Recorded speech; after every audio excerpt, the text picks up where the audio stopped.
somehow they don't realize what's happening. And they feed that cuckoo chick as if it's their own. Cuckoos are pretty big birds, right? Roadrunners are in the same family as cuckoos, right? So they're pretty big birds. So the parents, the hosts, they are like working themselves to death to feed this bird that's not even theirs. And it gets to the point where the cuckoo has basically reached full size, is now barely, like, can barely fit in the nest. It's like sitting on top of the nest, gigantic. It's bigger than the host parents, and yet they're still feeding it.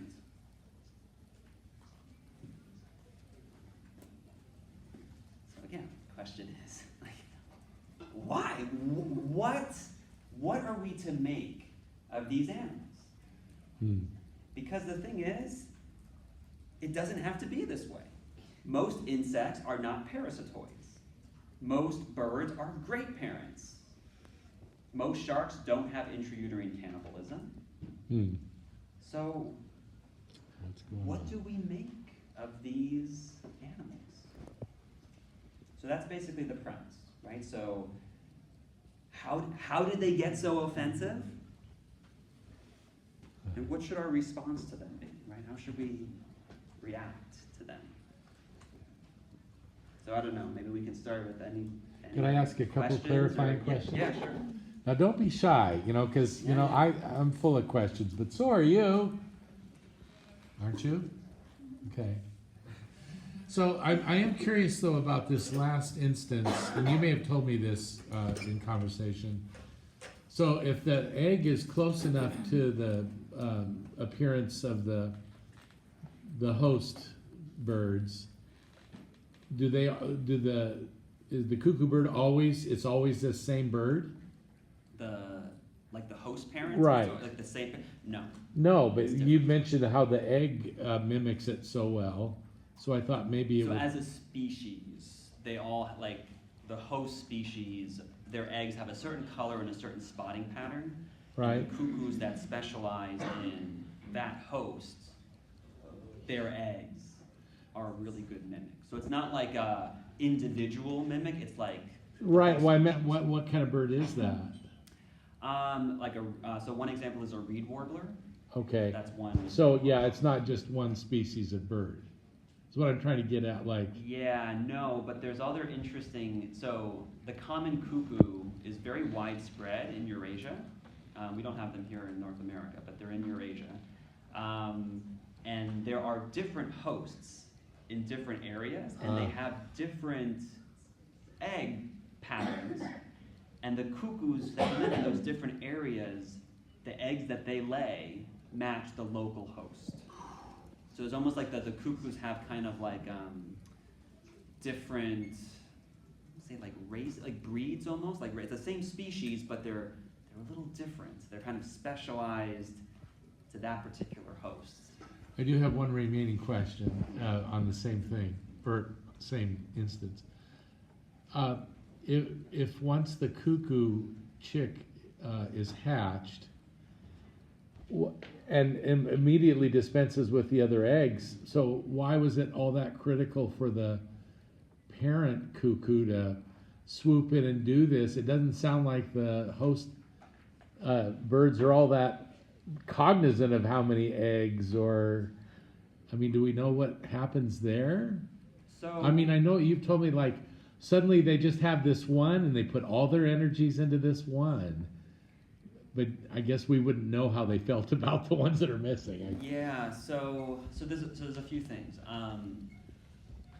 There are observations that if the cuckoo mom is spotted by the reed warbler, like maybe they're not as far as she thought they were, and she sees, and then the hosts see the cuckoo messing with their nest, they will be more likely to find the imposter egg and kick it out, or they abandon the nest altogether. Wow. And they start fresh.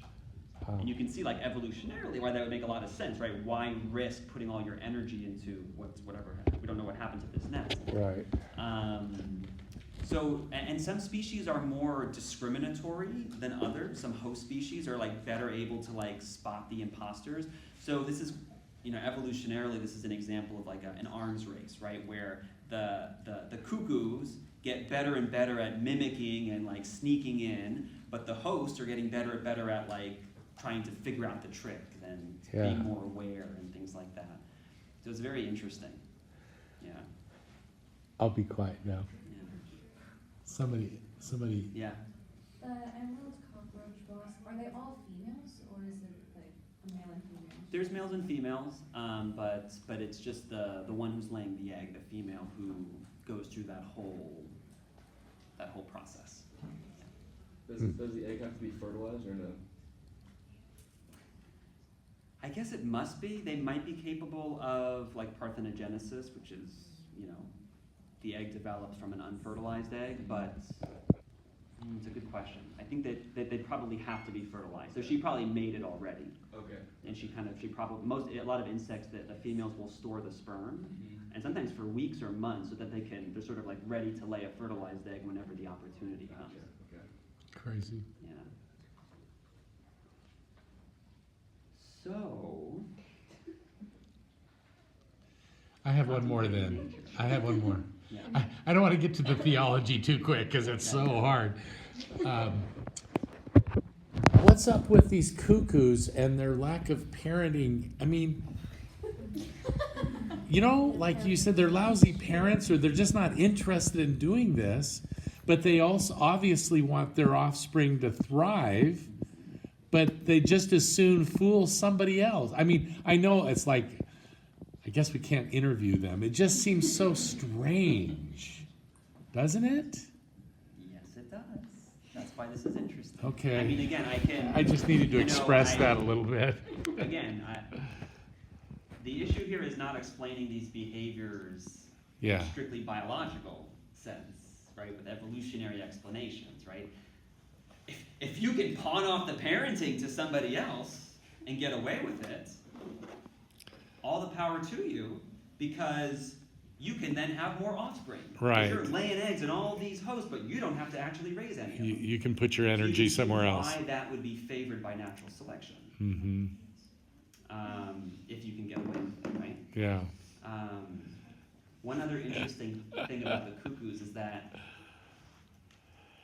in a host population, there is like a critical percentage of host nests that are actually parasitized. So for instance, if the cuckoo population were to get too big and parasitize more and more nests, that's now a selection pressure that's going to favor more discriminatory features in the host. Mm-hmm. Right? If 90% of host nests get parasitized by the cuckoos, obviously natural selection is going to correct that. But in nature, what actually happens, it's only about 10% of the host nests that get parasitized. Hmm. So it seems like that seems to be kind of the stable, tipping. That's what works for that's about as much as they can get away with. Because if they parasitize too much, kind of the word gets out, right? So it is interesting. Could you, I get the word gets out thing and the pressures.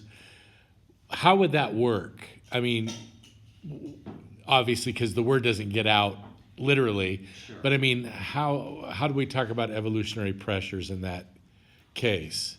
So what we can imagine is that in the population of hosts, Uh-huh.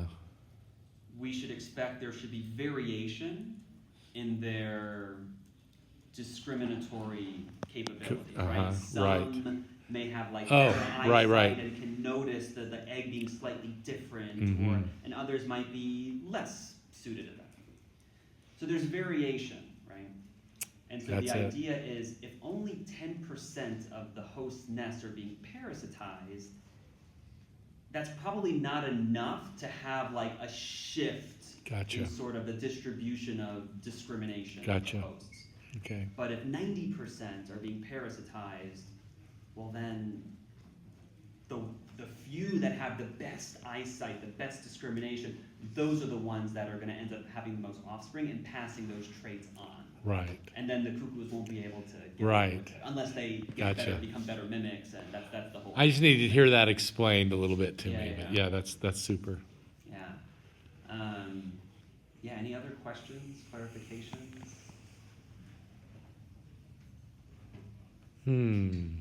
Have you heard of any of these examples before? Why are you doing that? Just wondered if you've heard of these examples before. I had. My Yeah. brother's an animal nerd. Okay, so you've heard Ah. of some. Okay. So, yeah, go ahead. Maybe it's just me wanting to be like, that's just life, but what specifically Mm-hmm. would you, how would, I guess when you name the people how to love animals, like, okay, it's kind of gruesome, but like what about that makes them not lovable then? Does that make sense? Mm-hmm.